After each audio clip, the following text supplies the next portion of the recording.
cairan yang menumpuk di paru-paru ini kalau masih bisa ditangani dari awal, itu bisa dipasang selang dulu ya, selang thorax drain atau chest tube namanya.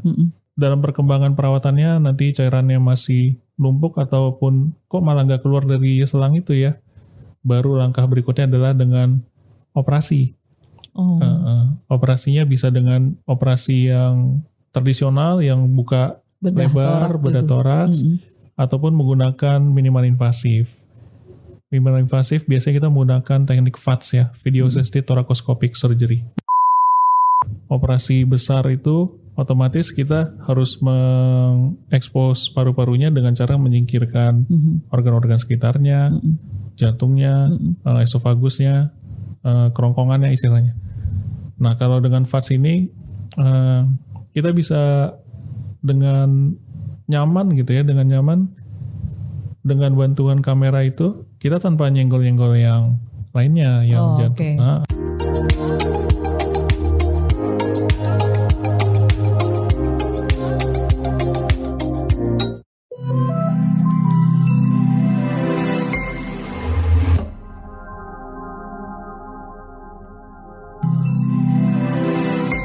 Halo, selamat pagi. Senang banget ketemu lagi di Ngopi Asik bersama dengan Rumah Sakit Premier. Ngopi Asik berarti ngobrol pagi. Pagi-pagi itu harusnya memang lifestyle yang dikencengin. Misalnya olahraga, karena apa? Karena katanya bagus untuk kesehatan jantung. Juga paru-paru, pernafasan jadi lebih lancar. Nah sekarang harusnya udah gak perlu lagi khawatir dengan urusan paru-paru. Apapun itu, misalnya sakit di daerah paru-paru, karena semakin tinggi dan semakin kerennya teknologi, ini akan memudahkan kita. Bukan berarti terus kemudian pengen sakit paru-paru ya, enggak. Tetapi ini adalah salah satu jalan untuk membuat hidup kita menjadi lebih mudah dan sehat. Hari ini kita ngomongin paru-paru, seputar paru-paru. Sekali lagi kita akan bertemu dengan Dr. Aditya Ginting, spesialis bedah torak, kardiak, dan vaskular. Selamat pagi nyapanya karena harus semangat pagi. Selamat pagi. Oke. Dok, kita ngomongin paru-paru nih ya. Ya. Kalau boleh Dokter Aditya menyimpulkan dalam 3 kata, sebenarnya organ yang paling vital kalau misalnya penyakit akut, yang pertama pasti jantung. Kedua, apakah paru-paru, ginjal atau apa dan segala macam. Kalau versi dokter nih, karena nggak paham kan, kalau jantung mesti harus disayangin jantungnya. Apakah paru-paru termasuk diantaranya yang harus segera ditangani? Termasuk organ pernapasan kan dia. Nafasnya berhenti selesai. Jantung juga gitu kan. Oke. Iya, sirkulasi. Jadi sebenarnya yang lebih fatal jantung, paru-paru, kemudian apa lagi dok? Satu lagi. Yang termasuk vital, ya otak ya. Oke. Jadi jantung, paru-paru, dan otak yang harus benar disayang-sayang ya.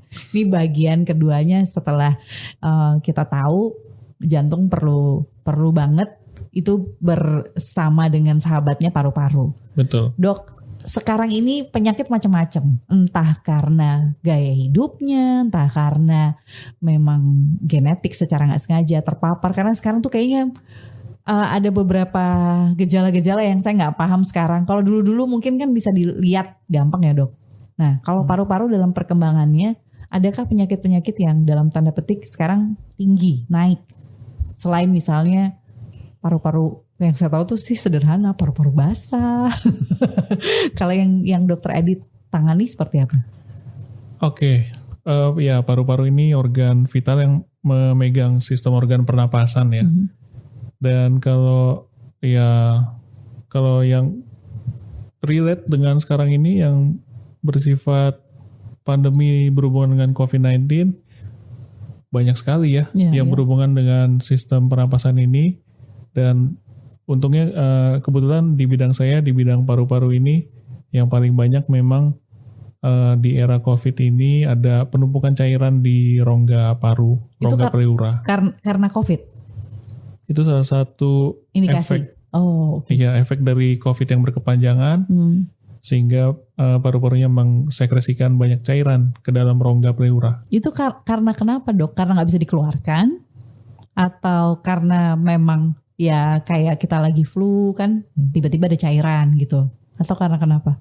Iya, jadi memang virus ini jahat ya, dia merangsang ya. Jadi bukan virusnya sendiri yang mengeluarkan cairan, tapi dia merangsang jaringan-jaringan paru yang normalnya mungkin cuma 100 sampai 300 cc, paru mengeluarkan cairan di dalam rongga pleura, tapi dia merangsang paru-paru ini ditambah lagi dengan reaksi tubuh kita terhadap infeksi, jadi menambah kerja paru-paru sehingga paru-paru ini menumpukan cairan, dia mengeluarkan banyak cairan sehingga tertumpuk di rongga pleura. Dan ini kalau nggak keluar akibatnya apa? Dan kalau memang nggak keluar, yang pertama pasti pasien orang-orang ini merasa sesak ya. Oh, sesak nafas. Iya, sesak nafas. Kalau sesak nafas berarti agak susah nafas. Ini ada hubungannya dengan yang zaman dulu ventilator gitu nggak sih dok? Nggak? Iya, ada. Betul. Oke. Kalau sesak nafas ya mungkin dicari penyebabnya dulu. Kalau misalkan karena rongga pleuranya tertumpuk cairannya dikeluarkan. Tapi setelah cairan dikeluarkan masih sesak juga, ya satu-satunya dengan bantuan alat napas ventilator. Oke, jadi ada hubungan ke situ. Nah, dok, kalau paru-paru cairan yang dikeluarkan ini pakai sistem yang terbaru, pastinya dari Rumah Sakit Premier, pakai apa ya dok? Oke, cairan yang menumpuk di paru-paru ini kalau masih bisa ditangani dari awal, itu bisa dipasang selang dulu ya, selang thorax drain atau chest tube namanya. Kemudian kalau dalam perkembangan perawatannya nanti cairannya masih numpuk ataupun kok malah nggak keluar dari selang itu ya, baru langkah berikutnya adalah dengan operasi. Operasinya bisa dengan operasi yang tradisional yang buka lebar, bedah toraks, ataupun menggunakan minimal invasif. Minimal invasif biasanya kita menggunakan teknik VATS ya, video assisted thoracoscopic surgery.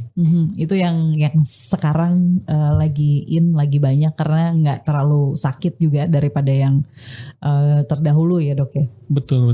Oke. Nah, paru-paru cairan.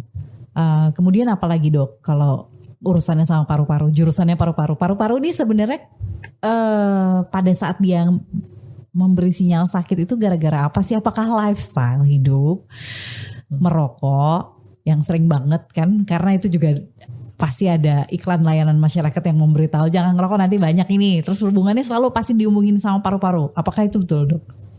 Oke, iya. Lifestyle sangat berpengaruh. Yang pertama ya pasti merokok ya. Kita sudah banyak tahu lah itu sudah produsen rokok pun sudah bilang di itunya kalau ya ada iklan layanannya. Ada iklan layanannya. Dan yang kedua itu memang infeksi dari dalam sendiri, infeksi bakteri maupun virus. Dan selain itu juga bisa karena trauma itu maksudnya meruda paksa ya. Mungkin karena dibacok kan sekarang lagi zaman tuh yang dibacok atau tabrakan atau terbentur benda dan nggak tahu bagian dalam. Dan bagian dalam betul. Nah dok, paru-paru kalau misalnya terkena bagian dalam kayak tadi dokter bilang, penanganannya apakah sama dengan melakukan sekali lagi surgery itu atau gimana cara nolongin untuk pasien-pasien yang dokter sebutkan tadi? Oke. Iya, jadi yang perdarahan dalam ini pertama-tama kita pasti melakukan evaluasi melalui pemasangan selang atau thorax drains ya.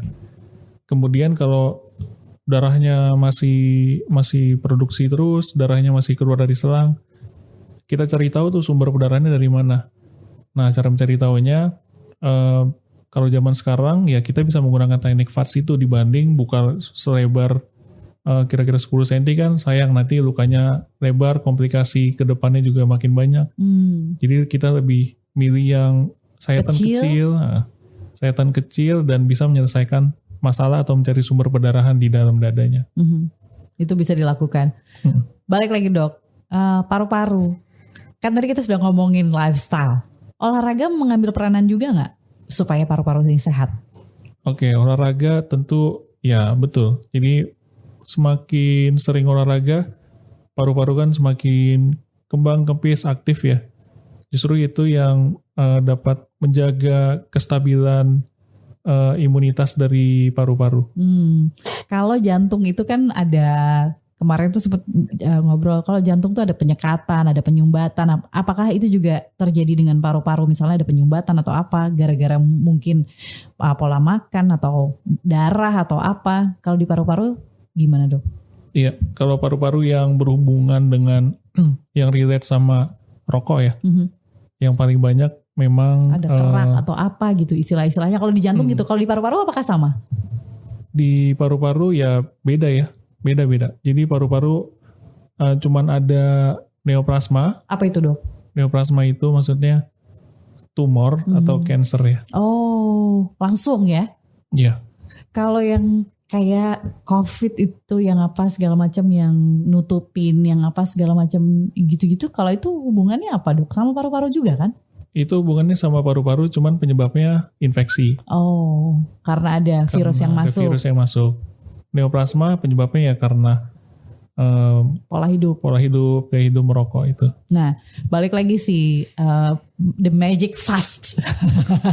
Selain menangani paru-paru yang tadi dokter sebutkan cairan, kemudian misalnya ada yang luka trauma karena kecelakaan, apalagi yang bisa dilakukan dok sama alat ini? Karena ini salah satu hal teknologi, sayatan kecil, mungkin pasien juga nggak akan terlalu sakit seperti kayak kalau sedang operasi zaman dulu ngeliatin orang bedah torak tuh sebulan nggak kelar, tetap sakit di situ di bagian itu gitu. Oke. Jadi selain yang udah saya sebutkan tadi, di samping itu juga bisa menangani yang saya sebut tadi neoplasma atau tumor, mengangkat tumor. Ataupun kalau tumornya udah terlalu besar, kita cuman mau biopsi, bisa juga mengambil sedikit jaringan tumornya untuk dibiopsi. Selain itu juga kalau ada cairan, entah cairan karena infeksi atau entah cairan karena darah, itu bisa juga dengan menggunakan teknik VATS itu, video assisted thoracostomic surgery. Kemudian bisa juga kita lakukan untuk operasi timus. Apa tuh dok? Timus itu ada jaringan lemak di dalam dada sini yang waktu bayi itu masih berkembang dia. Fungsinya untuk menjaga sistem imun tubuhnya bayi. Jadi semakin tambahnya umur, timus itu akan semakin kecil, hilang. Dan kalau misalkan ada abnormalitas atau ada faktor hormonal atau faktor neoplasma juga, timus itu nggak mau menghilang dari situ. Jadi timus itu akan tetap di situ dan itu menimbulkan gejala seperti nyeri, tidak nyaman, dan juga bisa ke saraf ya. Ini kenapa terjadi, kok jadi abnormal gitu, kenapa dok? Karena memang kondisi si pasien sendiri atau karena apa? Kadang-kadang kayak misalnya contoh kanker yang ada di paru-paru, kan kita nggak pernah tahu pencetusnya apa. Ini mirip-mirip ya dengan kanker atau tumor ya. Ya memang ada jaringan, kalau tumor itu kan jaringan normal yang berdegradasi atau merubah selnya menjadi sel-sel asing dari tubuh. Kalau timus ini ya memang dia sudah ada di situ, yang seharusnya dia hilang atau mengecil gitu, tapi dia nggak mau. Nah ini faktornya banyak ya. Satu, faktor genetika. Oke, turunan ya dok ya? Turunan ya, faktor genetika. Kemudian ada juga faktor autoimun. Memang sel-selnya aja yang istilahnya bandel ya. Iya. Yang dia bandel, dia nggak mau menghilang atau mengecil, jadi tetap di situ saja. Itu yang terjadi kalau si timus. Nah, selain itu apalagi dok? Saya mau tanya yang dokter Adit sering tangani di Rumah Sakit Premier dengan menggunakan alat-alat ini tuh pasien yang mungkin dari yang tingkat resiko sedang sampai dengan tingkat resiko berat. Nah, dokter bisa cerita, mungkin ada dari sahabat Ngopi Asik yang punya pengalaman kurang lebih sama, ini juga bisa jadi solusi. Oke. Jadi yang ditangani di Rumah Sakit Premier ini bervariasi. Jadi mulai dari yang saya bilang tadi trauma karena kecelakaan, kemudian infeksi, yang infeksi itu menyebabkan cairan menumpuk di dalam rongga pleura, sampai dengan tumor untuk biopsi dan yang saya bilang tadi timus ya. Nama operasinya timektomi, mengambil jaringan timus itu menggunakan VATS. Kan kalau biasanya dibuka di tengah sini kan terlalu heboh ya. Iya, heboh dan itu sakit banget pasti. Sakit banget pasti. Jadi bisa menggunakan teknik VATS itu. Dan selain itu ya juga hiperhidrosis yang sering kita lakukan di Premier, hiperhidrosis yang keringat berlebih. Itu bisa juga dengan menggunakan VATS. Kemudian ada juga yang namanya hernianya hernia diafragma. Diafragma itu yang membatasi antara rongga dada atas sama rongga perut. Kan hernia tuh biasanya yang turun itu kan dok ya? Iya betul. Itu dipakai VATS juga? Bisa? Pakai VATS juga ya. Jadi, untuk dewasa? Untuk dewasa. Oke. Kemudian apa lagi dok? Hernia, terus paru-paru, untuk yang timus bisa juga, untuk cancer ya. Untuk diagnostik pun bisa juga. Apakah ada gangguan sesuatu di toraksnya, itu kita bisa melakukan torakoskopik saja ya, cuman diteropong aja. Oh, untuk mengetahui kondisi pasiennya. Oke. Nah, sekarang apakah ada kontraindikasi dari alat ini? Nah, ini menariknya ya. Jadi VATS ini bisa mengeliminasi beberapa komplikasi yang biasa timbul di operasi besar biasa ya. Biasanya kan kalau pasien udah tua gitu yang komplikasinya, yang resikonya besar, apalagi dengan sayatan yang besar, jadi menambah resiko. Jadi tidak memungkinkan untuk operasi besar. Nah pilihannya bisa ke video sesi thoracostomic surgery ini, bisa meminimalisir resiko usia tuanya, terus apalagi penyakit sekundernya ada diabetes yang mungkin nanti lukanya sulit sembuh. Jadi itu bisa membantu banget ya untuk pasien-pasien yang umum yang usia tua dan tidak memungkinkan untuk operasi yang besar. Pilihannya ya minimal invasif ini. Oke. Nah minimal invasif tapi pasiennya adalah usia tua atau lansia. Dok, kalau misalnya kita nggak menolong seseorang untuk urusan paru-paru, apapun itu penyakitnya, komplikasinya biasanya deketnya kemana? Kalau tidak ditangani ya? Kalau tidak ditangani ini, kalau neoplasma biasanya itu agak lama ya, sampai ke stage yang terminal. Ya kalau udah stage terminal ya kita nggak bisa ngapa-ngapain lagi. Nah itu nggak nyenggol organ lain? Nyenggol orang lain ya? Nyenggol orang lain, organ lain ya? Iya, nyenggol ke jantung atau kemana. Biasanya kalau udah usia tua itu kan macam-macam komplikasinya kan dok. Dari diabetes, dia nanti akan pasti jantung. Dari jantung nanti ketemunya kemana. Pasti dia yang ikut-ikut disenggol organ-organ lain. Nah kalau starting pointnya adalah si paru-paru. Oke. Justru ya itulah yang menjadi kelebihan VATS juga ya. Kalau operasi besar itu otomatis kita harus mengekspos paru-parunya dengan cara menyingkirkan organ-organ sekitarnya, jantungnya, esofagusnya, kerongkongannya istilahnya. Nah kalau dengan VATS ini kita bisa dengan nyaman gitu ya, dengan bantuan kamera itu kita tanpa nyenggol-nyenggol yang lainnya yang jantung. Karena dia sangat kecil ya. Sangat kecil betul. Pengerjaannya juga computerized kan, bisa dilihat langsung. Yang bisa mungkin lebih teliti. Kalau yang zaman dulu kan banyak proseduralnya. Belum lagi pasca secara operasi kan pasien juga akan merasakan sakit yang hebat. Nah kalau si operasi kecil ini apa sih minimal yang dirasakan sama pasien dok? Oke, jadi yang minimal dirasakan nyeri di lokasi sayatan kecil itu ya. Hanya itu, yang masuk ke dalam-dalam itu nggak kerasa ya? Itu nggak kerasa sama sekali. Oke, jadi ini enak sebenarnya kalau untuk penanganan ya dok. Lebih nyaman ke pasien. Dari kitanya juga yang ngerjainnya walaupun 2 jam kalau dokter Adit bilang kan, tapi kan lebih cepat selesai juga. Apakah ada pernah ada kasus misalnya setelah di surgery di bagian ini ternyata masih ada komplikasi lagi yang lain yang ngikut? Pernah ada? Oke, komplikasi yang ngikut dari VATS ini biasanya dari tindakan prosedurnya nggak ada. Karena itu sayatan kecil jadi infeksinya minimal, kemudian nyerinya pun minimal. Nah biasanya ini komplikasi yang timbul dari tindakan anestesi. Oh oke. Ya, bius dan teman-temannya. Bius ya betul bius. Kan kalau ini kan bius umum jadi masuk selang ke rongga saluran napasnya. Ya biasanya komplikasi dari situ.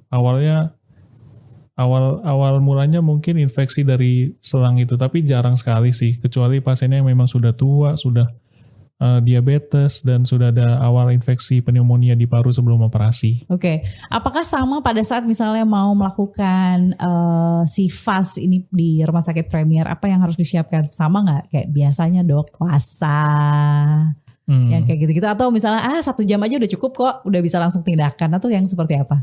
Oke. Jadi yang pertama-tama kalau mau melakukan prosedur VATS ini, awalnya ya pasti menegakkan diagnosa, yaitu tugas kita, tugas dokter. Jadi yang pasien perlu persiapkan, yang pertama itu biasanya kita akan meminta pemeriksaan laboratorium. Oke. Darah lengkap. Darah lengkap. Darah lengkap. Kemudian kalau dia memang sudah usianya tua, kita minta profil lipidnya, profil lemaknya, kemudian ginjalnya, profil ginjalnya juga, dan yang terpenting ya pencitraan. Pencitraan itu maksudnya imaging dari paru-parunya, dari rongga dadanya. Itu kayaknya yang bentuknya yang foto-foto itu bukan sih dok? Bukan? Iya betul, foto ronsen, bisa juga CT scan. Kemudian setelah jelas pencitraan atau imagingnya, diputuskan untuk tindakan VATS, nanti akan rawat inap pasti ya, rawat inap dan puasa biasanya ya, puasa 12 jam sebelum operasi. Hampir sama ya dok ya? Hampir sama persiapannya. Setelah itu istirahat dulu, kalau misalnya memang pasiennya sudah boleh pulang, biasanya berapa hari sih dok? 1 hari, 2 hari, semalam, besok udah boleh pulang atau? Jadi tergantung dari kondisi awal pasien ya. Kalau kondisi awal pasien di awalnya udah amburadul, maksudnya udah jelek, udah sakit banget. Iya udah sakit banget di ICU, itu bisa lebih lama. Tapi kalau awalnya memang sehat-sehat aja gitu dari penampilan, rata-rata itu 3 hari 2 malam ya. Bisa lebih cepat lagi. Apalagi kalau cuman hiperhidrosis gitu, yang operasi kecil, simpatektomi, sarafnya jarasnya diputuskan, itu cuman 1-2 hari. 1-2 hari udah bisa pulang ke rumah. Bisa pulang ke rumah, lebih nyaman. Sudah cukup sangat jelas sekali sih kalau misalnya bicara video assisted thoracostomy surgery. Karena ini hubungannya sama teknologi yang menyelesaikan semua masalah, terutama di bagian dalam. Kalau Dokter Adit adalah menangani masalah paru-paru. Dokter Adit, sebelum kita tutup, ada yang mau disampaikan nggak untuk sahabat Ngopi Asik berkaitan dengan mungkin si VATS ini, dan bagaimana kalau misalnya pasien mau merujuk langsung di Rumah Sakit Premier Surabaya? Oke, jadi secara overview, VATS ini dibandingkan dengan operasi yang tradisional yang biasanya konvensional, dia bisa meminimalisir nyeri, terus resiko ke depannya lebih sedikit, dan length of stay-nya atau lama rawat inapnya lebih singkat. Dan kalau komplikasinya pun dan waktu perawatannya lebih singkat. Jadi untuk VATS ini sangat direkomendasikan ya, terutama untuk yang usia tua, yang resikonya lebih tinggi, ataupun bahkan yang usianya muda, yang cuman misalkan tindakannya hiperhidrosis, torakal simpatektomi, itu juga direkomendasikan. Dan kembali lagi, ini kan namanya kita operasi dan mengobati penyakitnya sudah kita selesaikan.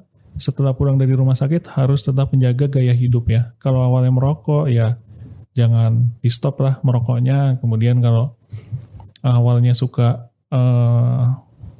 di tempat-tempat polusi dikurangi. Terus yang memang sudah tua dan lemaknya berlebih, ya makanan yang berlemak-lemaknya dikurangi juga. Dan kalau misalkan ada keluhan yang mungkin tadi sudah saya sebutkan dari awal atau sampai cuman berkeringat sedikit aja gitu, atau dari yang parah kalau merasa ada tumor atau apa gitu, segera periksakan ke rumah sakit terdekat. Dan rumah sakit Premier ini memiliki heart dan vascular center dan juga thorax center yang sangat mumpuni dan punya alat-alat yang sangat mendukung untuk operasi-operasi canggih seperti ini. Baik, Dokter Aditya, terima kasih. Ketika teknologi itu hand in hand sama dunia kesehatan, pastinya pasien akan merasakan dampaknya. Hal ini sudah diceritakan oleh Dokter Aditya bahwa sudah lagi jarang sekali dilakukan operasi konvensional di Rumah Sakit Premier, malah lebih banyak membuat pasien less pain ya. Sudah, kalau bisa mungkin pain free. Memungkinkan sekali. Nah, semua akan terjawab kalau misalnya sahabat Ngopi Asik datang langsung ke Rumah Sakit Premier untuk melihat bagaimana kecanggihan teknologi untuk membuat teman-teman atau pasien ini lepas dari segala macam penyakit lah, mulai dari paru-paru mungkin atau jantung, semuanya ada. Terima kasih sudah bergabung dengan Ngopi Asik di Rumah Sakit Premier. Terima kasih Dr. Adit udah memberikan banyak sekali informasi tentang VATS. Apa dok? Video assisted thoracoscopic surgery. Nah, nanti kita akan ketemu lagi di topik yang menarik di Ngopi Asik bersama Rumah Sakit Premier. Sampai ketemu lagi.